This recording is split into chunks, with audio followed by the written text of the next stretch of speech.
we often will hold on to things because our ego says, hey, this was wrong, or I'm angry about that. And it's like, great, feel all those feelings, empty out that cup, and then refill it with all the things that you can be grateful for. And at first, it doesn't feel like there's anything. Maybe it's just the sun's up. Maybe it's you get to live another day. But eventually, it really does free you. Welcome back to the Name Your Number show presented by the Investor Mindset. I'm Stephen Pesavento, and today I have Brandon Steiner in the studio. How you doing today, Brandon? Awesome. Thanks for having me today. And I like the mindset because it's everything. It's the foundation of everything. And as a guy who sold $50 million worth of dirt, you built a number of businesses, you exited, you had wins, you had losses along the way. I'm really excited to talk about that experience and that wisdom that you gained through doing so. So let's start off on a note around one of the biggest challenges that you probably experienced was building a massive business, selling it, and then losing the rights to the name of the company. Tell me what happened and what that was like.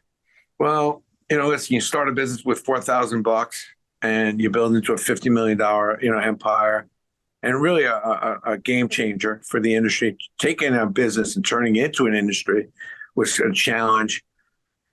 30 years, it was a 30 plus year run. And it's exhausting when you just think about it, but it was also epic. Like, I think that, I got a lot of emails when I got kind of pushed out, and I had sold my company to a very big conglomerate. So I kind of did make my own bed there. And, you're always at risk when you sell your company and you sell your baby, even though they say they love you and they're going to keep you forever. And I did stay for 20 years after I sold it, but you never know what's going to happen. It was very painful.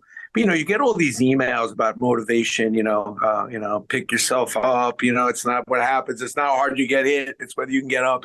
But I think the best email I got was from a friend of mine, Susan Sly, who said, sometimes you got to blow up what you got to make room for the next thing.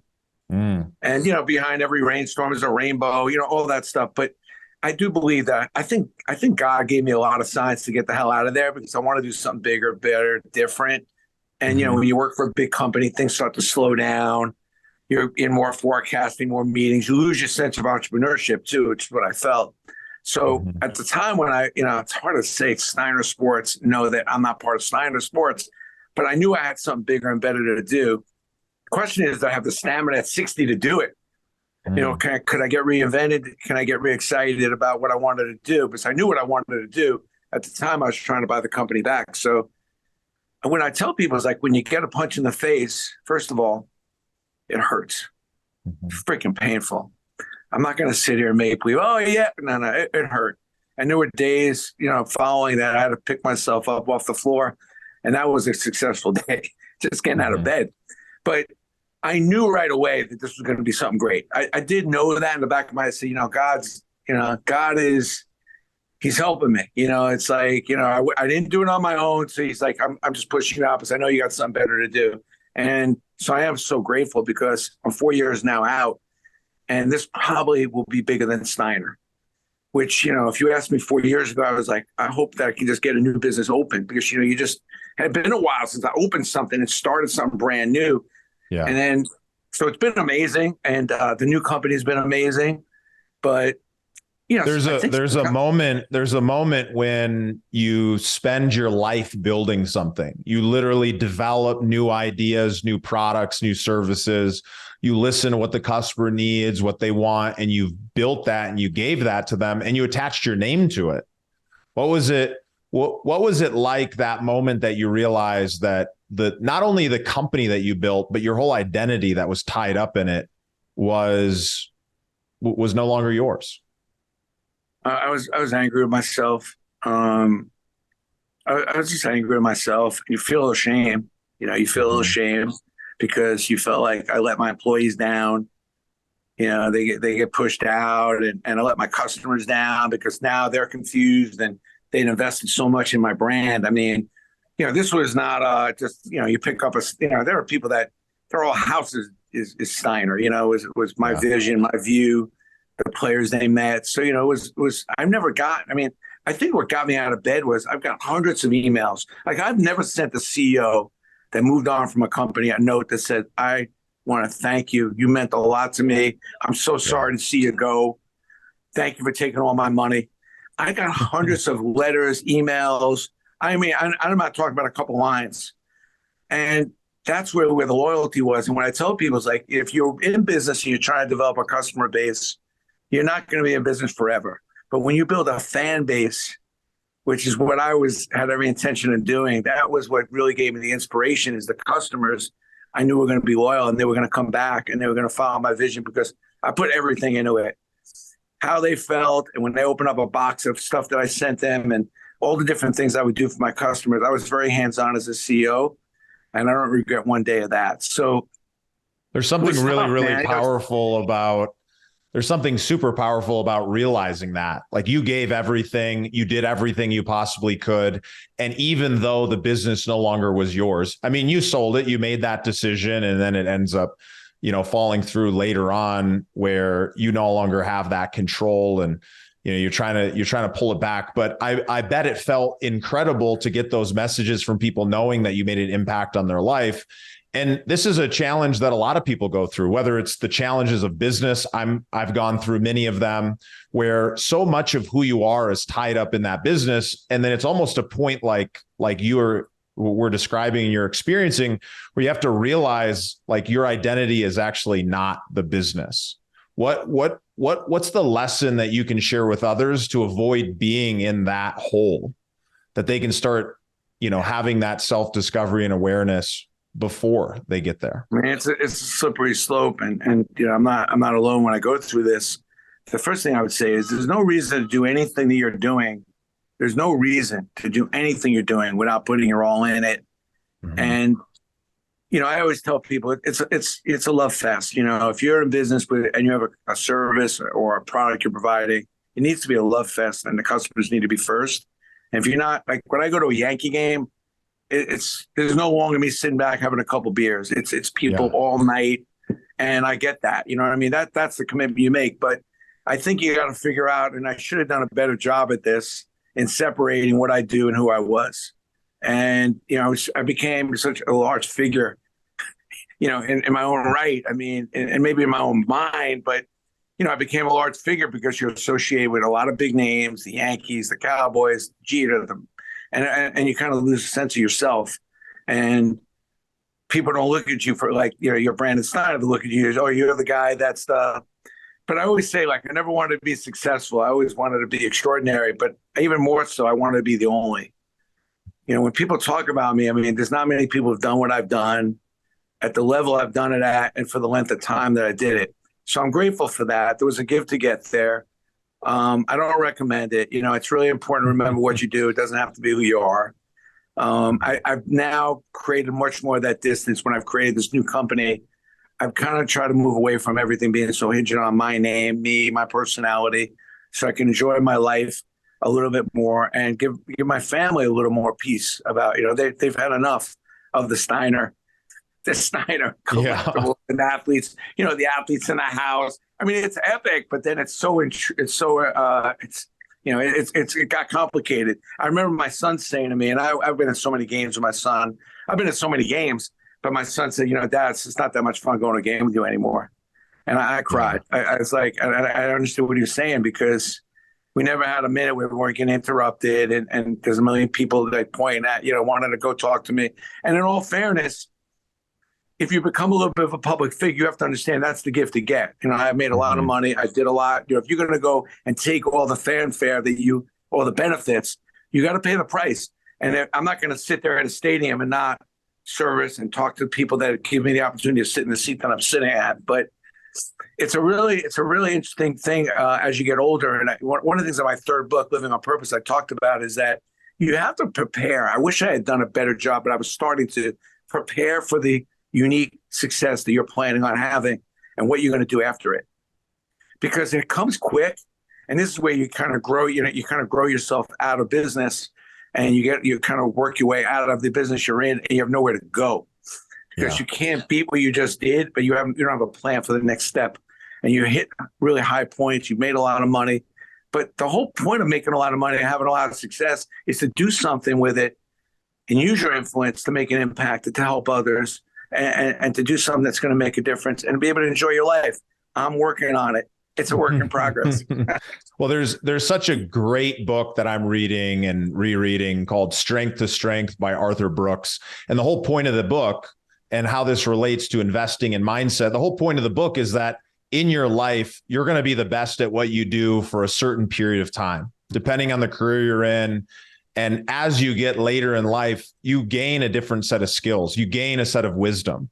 And maybe that strength that got you to be able to build the business or the career that you have created is not going to be the same on that next chapter later in life. And I bring this up because I think it's so important for everybody, whether you're young, whether you're in the middle of your career, whether you're at a later stage of it, to be aware that that change is coming so that you can prepare for it and be open to what's next. Because as we're talking about creating the life you want, whether that's through investing, through business, through your career, you have to be aware of what those different chapters look like.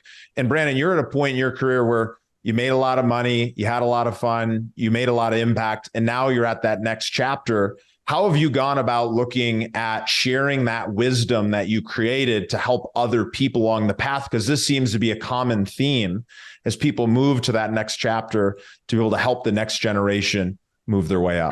And you know, there's a lot of people just living a lot longer. There's another book called Transitions, which is another great book, these moments of time. But, you know, I'm working on a fourth book. I'm doing ride-alongs with police, and I'm writing a book about living with a police officer and talking about urban policing and the difficulties of it and how we need to all adjust so we don't keep having the problems we have in inner cities like they're having now. That's causing a tremendous disruption in our country. Most importantly, causing us to have a little bit of a lack of the being safe. I mean, after your health and your family, being safe is critical. You know, you don't want your kids to go to school. You don't want to go get on a train and not be safe. And we need our police at their best. And we need to figure out how to get them to be their best at the same time, having people in these inner cities and these communities to be okay too. Their voices need to be heard.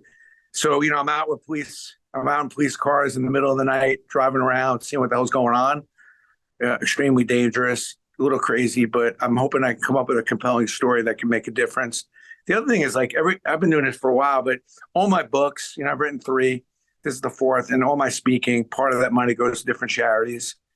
At this point, this company, everything we do has a charity component. I can afford to do that. So, you know, I mean, I'm a good fundraiser. I'm not that great on the hands-on. Like, my wife goes, she helps kids read. She goes to a food bank once a week.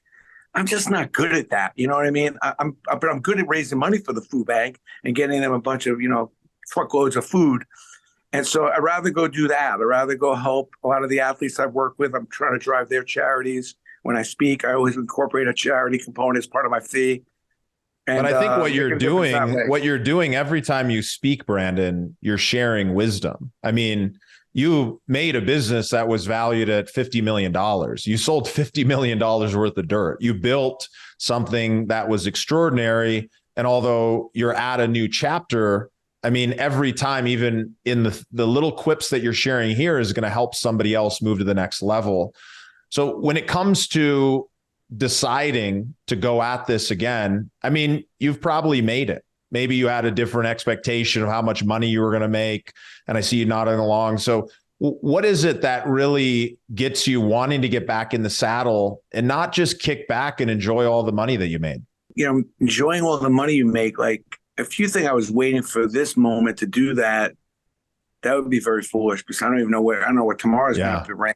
So, you know, I'm not a money guy. Like, the money, you know, I like winning the game. You make money to win the game. The game gets played in business. You want to win. You want to make money. But, you know, after a while, you realize that money doesn't get you happiness, but it will decrease your unhappiness. It will decrease some of the stuff that's bothering you. I mean, I can go to a doctor a lot easier, get a slightly better hotel room, maybe sit in the first class. But, you know, for me, like, I love the business. I love the business I created. I love the industry and the impact I've had. I love what I could do with kids, the impact of the stuff that I create and the things I do, and the wow for kids, even if it's bringing players. I do a lot of kids stuff because that's how my mind works. Like an 11-year-old is enthusiastic, curious. So I love thinking like an 11-year-old, and I love doing a lot of stuff for 11-year-olds. even though it's not the most money-making part of it, because I always feel like that's my future customer too. So I'm always thinking like an 11-year-old, because, once I feel like I've connected with them, it keeps me kind of fresh and it keeps me young.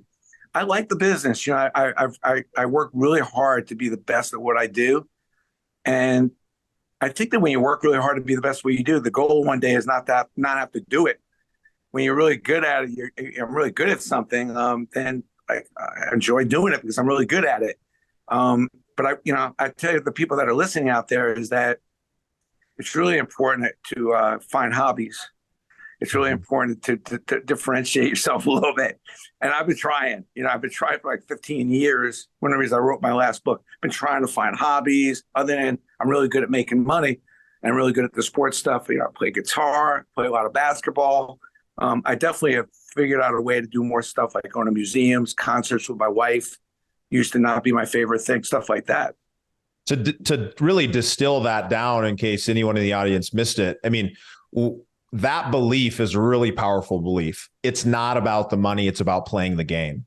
I'm a guy who I love playing the game. I'm trying to learn hobbies. I'm a little bit younger than you, but I haven't really been focused at all. Everything's been about business. Everything in my whole life has been about business, and it's been fun.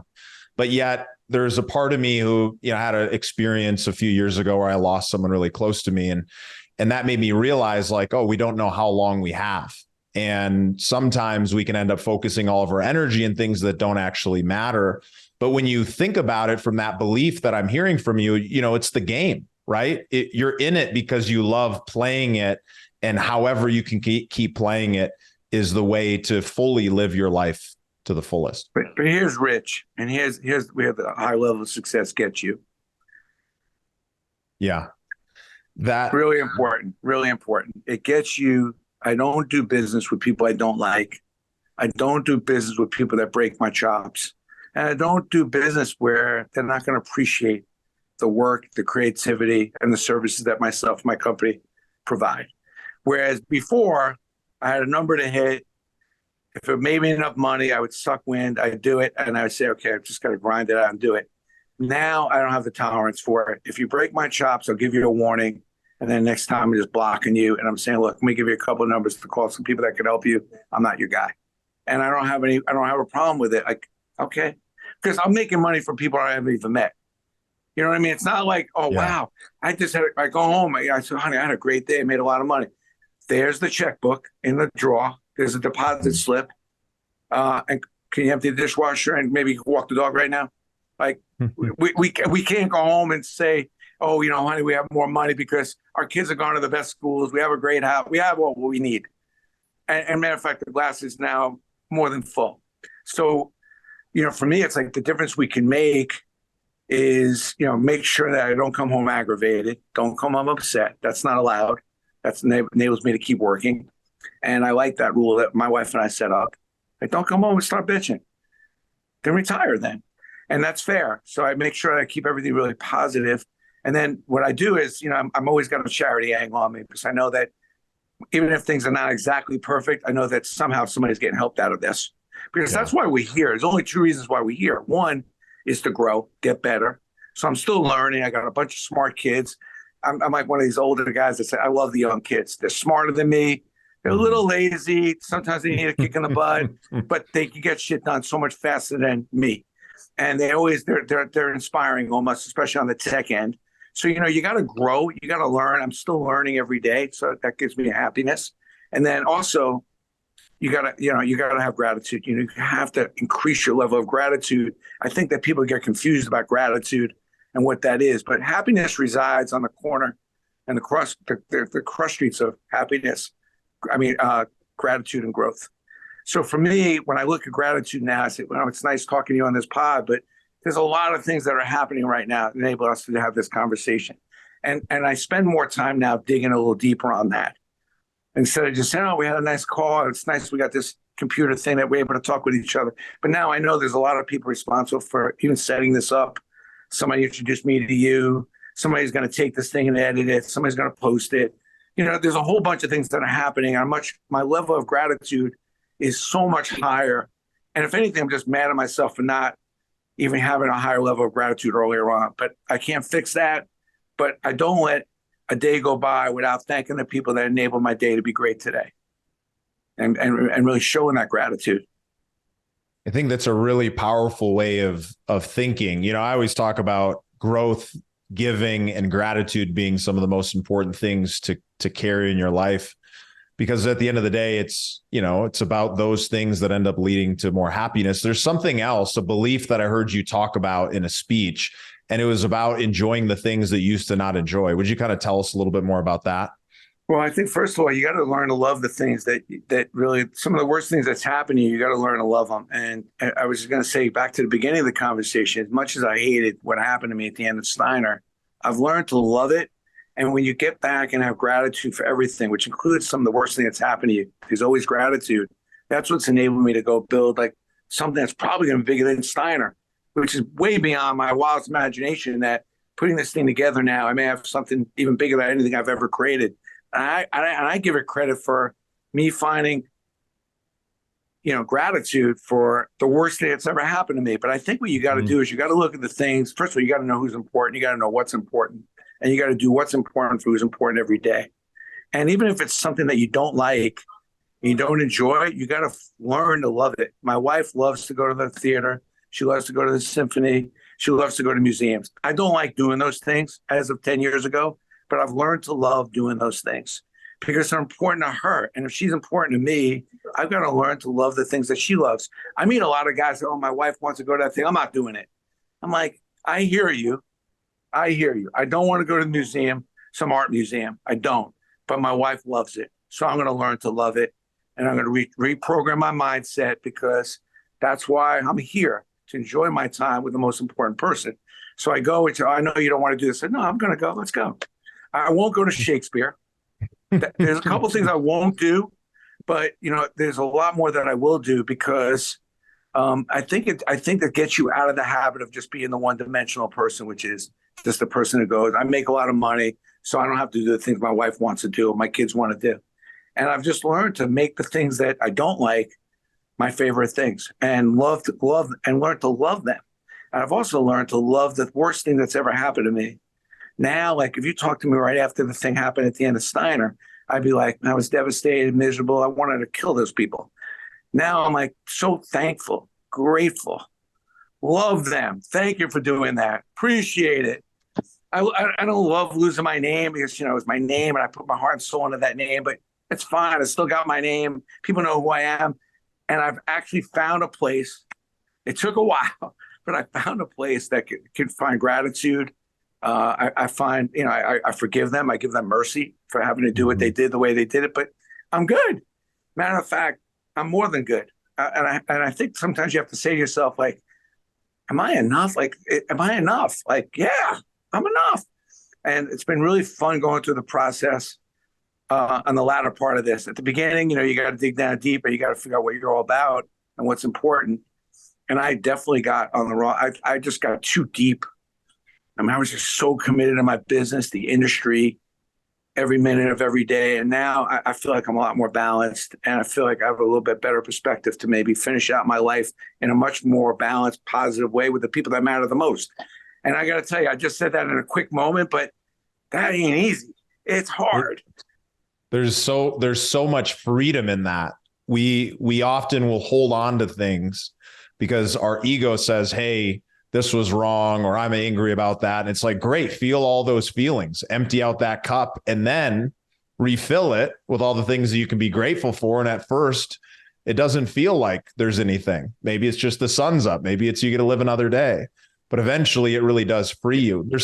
There's something that you mentioned, and I want to take a little side quest for my own personal benefit. I had the gift of having two loving parents that hate each other and got divorced, and multiple marriages and many examples of bad relationships. So the gift that I received was I've spent, the last 10 years of my life asking people who've been married for a long time this question.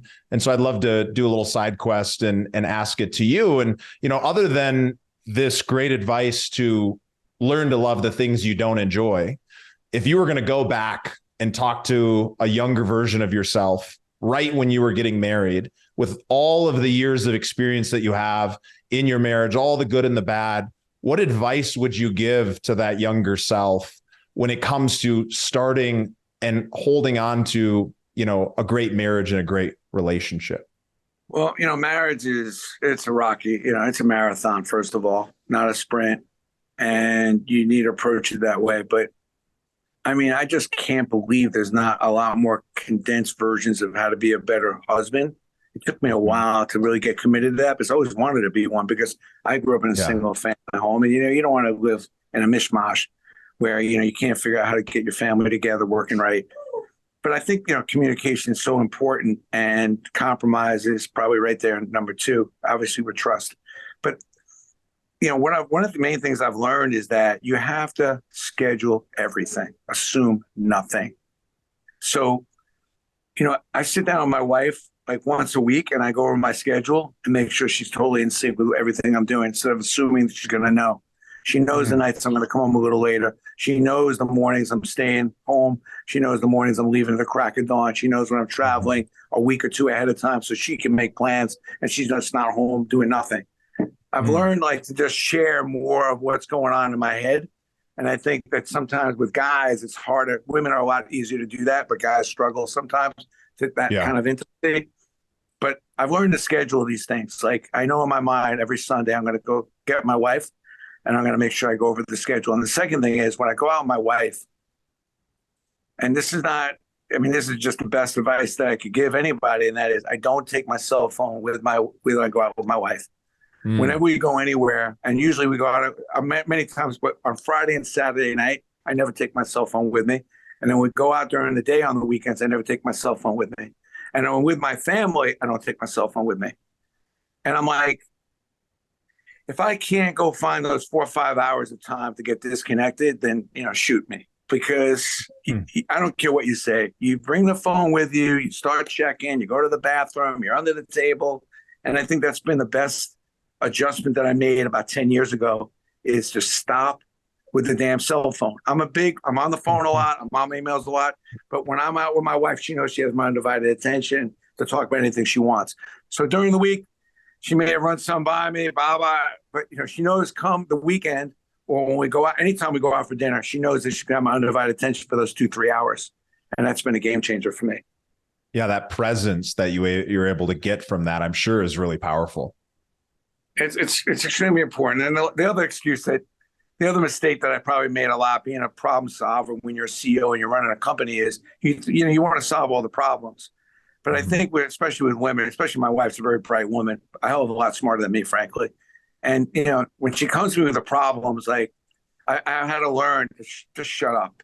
She's not really asking for your help. She just wants you to listen. And I've learned now to shut up and listen. And until she says, "What do you think?" or "Can you give me some advice?" I listen, I sympathize, and I digest, instead of trying to solve the problem, which most of the time my wife's probably more capable of solving her own problem than I am. But because, like I said, she's a lot smarter than me. But I've learned that when your kids come to you and your wife comes to you, just listening and not giving I always think I'm smart. I can solve every problem. I'm a speaker. I've written books. I manage 100 people. Now, in your home with your family, you're intimate. You got to just be a listener, and you're kind of a consultant. Well, I really appreciate you sharing that. I feel like there's some really powerful wisdom for me to be able to take back home, but also I think for everyone listening.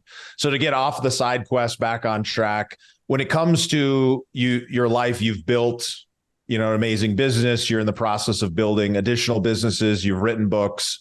You've done speaking. You've obviously made a lot of money from an income standpoint in these different places. I'm sure you built wealth from the business standpoint. What impact has investing made, and what type of investments have you found have been in the best alignment for you to be able to build not only wealth, but also income from those investments? I know you're going to think I'm crazy, but I love real estate. And in the virus, when I was just so focused on my business, I had so many opportunities coming at me. Those opportunities had a better shot of knocking me out than me actually grabbing them, running with them. And I mean, because when you become a little bit of a name, people just want to be partners with you, and they'll give you an unbelievable deal. Just say, "I'm partnered with Brandon Steiner." And I just wouldn't pay attention. I was just so locked in. When the virus hit, I did a couple of speeches for a couple of real estate things, and I just started getting into that. So I love the real estate game, the recurring revenue model, invested in a couple of real estate offices. I invested in real estate in a mortgage bank, invested in a radio station, invested in a festival, stuff where I know the people, I like the people, and I feel like I could trust them. They're going to run a good business. And, you're not going to pitch a shutout, but I love if you can find a good real estate partner that knows what they're doing, just like any other business. It's fun. I mean, because you go, you buy in, you sell out, you buy new stuff. I find it very fascinating, the amount of different things you can do with real estate. So I just happened God took me there. And to give you an idea here, I didn't know that my new company was going to work. The virus happened really right after I started the new company. So yeah, I'm working hard to build a new company, but this guy at Keller Williams says, wanted me to do a speech. I did a speech. He calls me up the next day. He's like, I need to hire you. And I literally went into his office. We just hit it off. And, he's managing 2,000 brokers, 8 company offices in the New York tri-state area. And I literally went to his office once and usually a day or day and a half a week for no money, no pay. I did a couple little talks. He paid me a little bit of money. I just sat there and learned and listened about the real estate business. And he was happy to share with me, bring people in. Brandon, we got this deal. Look at this, look at that. And I felt like I do believe that people are placed here for a reason. And I felt like this guy was a really good guy. Here he is, invites me into the company. I'm doing some coaching for him. I'm doing some speaking. And here I am investing a year and a half, even on my level, with no money, nothing, just to learn the business, just to see how it works. And now here I am investing in real estate, investing in properties. So I tell people all the time, it's never too late to be, to learn something new, to get involved with something, especially when you meet somebody who's really good at what they do. Like you meet somebody like yourself, it's like, you're really good at what you do. You're buying buildings, you're refurbishing them. Like you get an opportunity to meet somebody like you and the opportunity to partner up on some things. It's a blessing. Never take it for granted. When I meet somebody that's great at something, whatever it is, I know that's a blessing. And I never want to take that for granted because not everybody's great at something. So when you meet somebody that's great at something, hitch a ride. And that's what I did. And so I like the real estate game. I think it's worth putting some of your portfolio in that. What is it that you, and then I want to hear what else you invest in. Obviously I'm sold on real estate. I've dedicated my career to it. What is it that you have found that really lines up for you? I mean, you've been a business guy, you've sold a bunch of products. It's all been about, incremental profit over a long period of time. What attracted you about real estate? I like the upside. I like the recurring opportunity.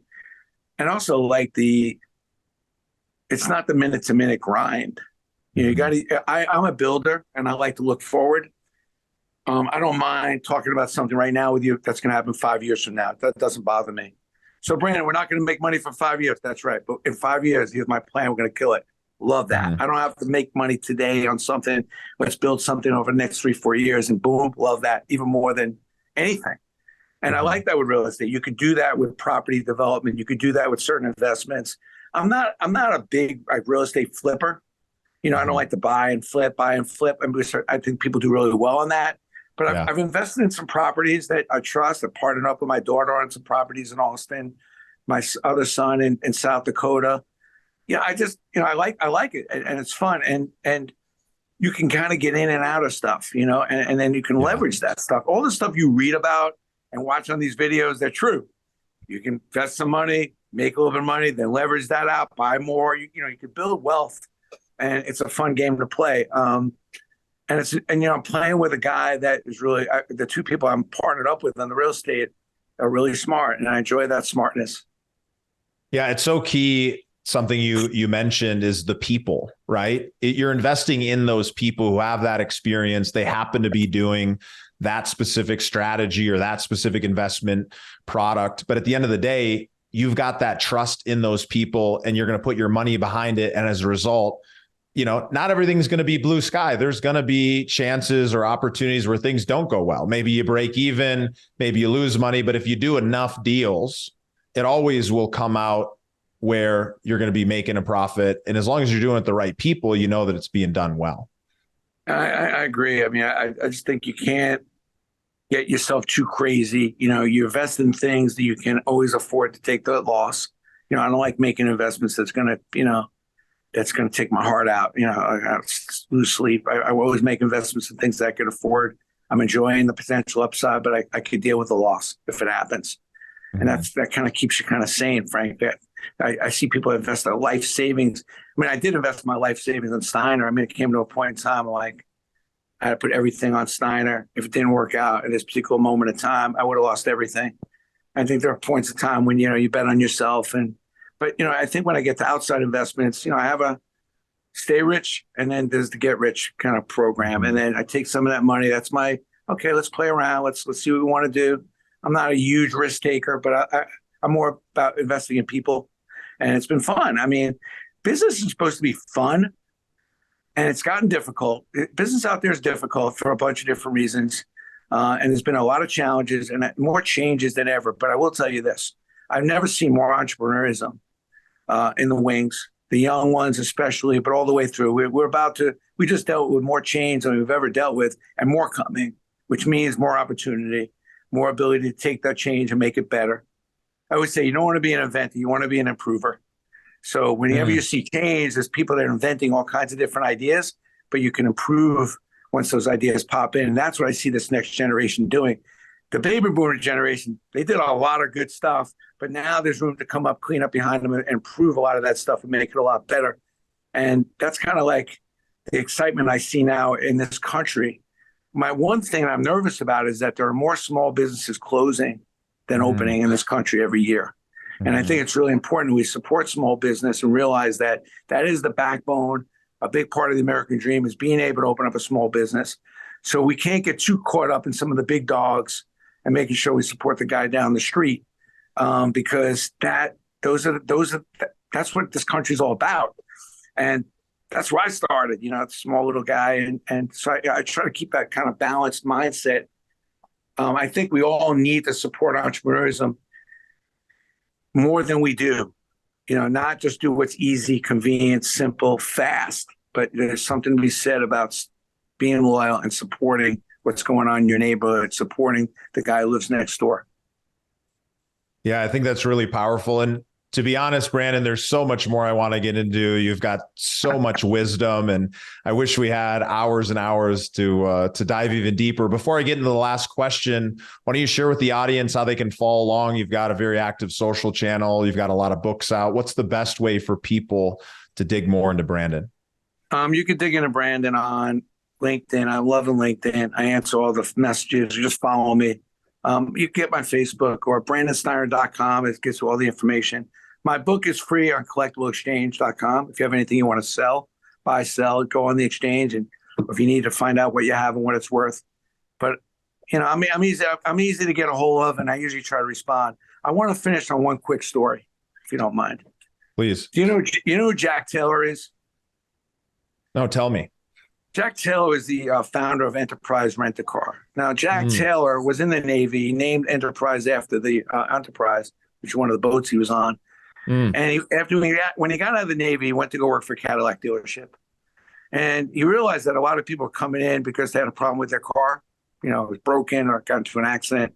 So he asked the owner if he could rent out he'd buy 4 cars and lease out the cars when people needed a car. He started with 4 cars, went to 8, went to 12. And then obviously, Enterprise is bigger than the next 3 biggest rent-a-car agencies all combined. They may be bigger than all the rent-a-car agencies combined. Bigger than Hertz, Avis, Budget, add them all together, Enterprise is bigger. But what's shocking about it is, and this is what I love about this story, that is, do you know what percentage of people that just go to the counter and rent out a car at Enterprise is of their overall business? No. Tourist comes in off the airplane, you need a car, you're in another. It's only 15%. 85% of the people that go to Enterprise are replacement cars. They're at the collision shop, insurance, they recommend Enterprise. You go to a dealership, your car's all messed up. They say, so whenever you go to any of these places, you'll see the sign for Enterprise. 85% of a rent-a-car business is with replacement cars. So when Jack Taylor got into the business and there were other rent-a-car agencies, he didn't look at his business as a simple, well, Bill, go get a car and rent it. He got his head on a swivel because riches are in the niches. And he found a niche that was completely different from what everyone else was doing. And he killed it. I mean, you're talking about a $30 billion company, still family owned. I mean, I love that because a lot of times people dummy down the business they're in and they simplify. So, I'm just doing insurance. I'm just a broker in real estate. Well, no. Get your head on a swivel. There's another way to look at your business every day, twice on Sunday. If you take enough time and study the business and what's going on around you, there's always another angle. I know the interest rate's a little high right now. If you want to go home and cry about it, go ahead. But when the waters get rough, the sharks keep swimming and the guppies die.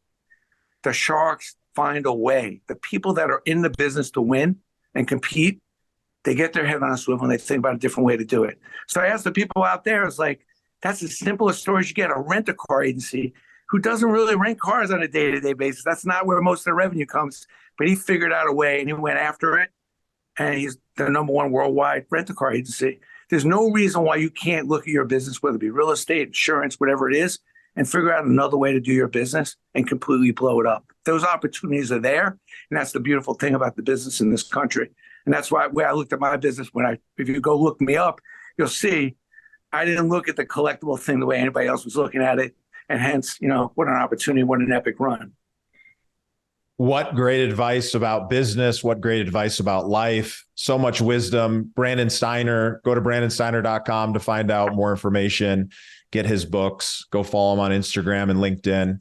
Thanks so much for joining me, Brandon. I really appreciate it. I look forward to the next time we get to spend some time together. Thanks for listening to the Investor Mindset Podcast. Make sure to hit that subscribe button. And if you'd like to watch another, here's one up top. And here's another great video right down below.